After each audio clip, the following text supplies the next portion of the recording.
Gelmişim aparmağa, seni yar öz yanıma. Ne deyirsen qocalmağa, benimle bir yaşlanmağa. Ne deyirsen qocalmağa, benimle bir yaşlanmağa.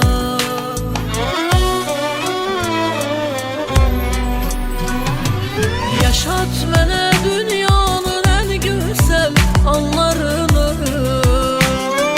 açım sənə ömürlük sevgimin qollarını.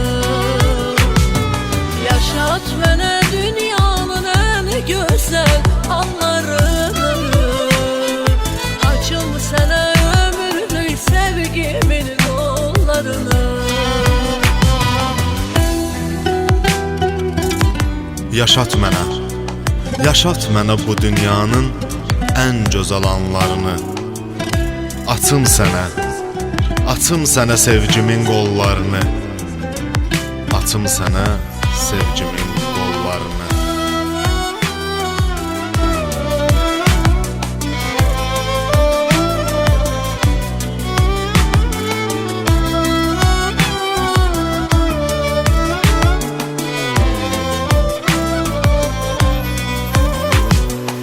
Mən səni hər görəndə gözəlləşir bu cahan.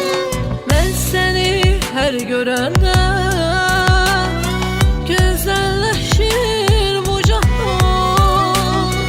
Həyatımın dörd fəslisən, ömrü yol mənə yan.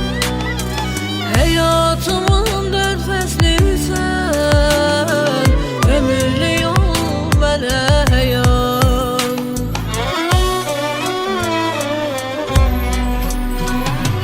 Yaşat mənə dünyanın ən gözəl anlarını,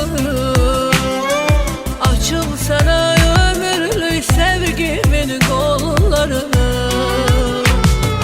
Yaşat mənə dünyanın ən gözəl anlarını, açım sənə ömürlük sevgimin qollarını.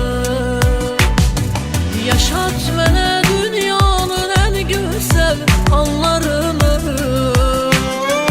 açım sənə ömürlük sevgimin qollarını. Yaşat mənə dünyanın ən gözəl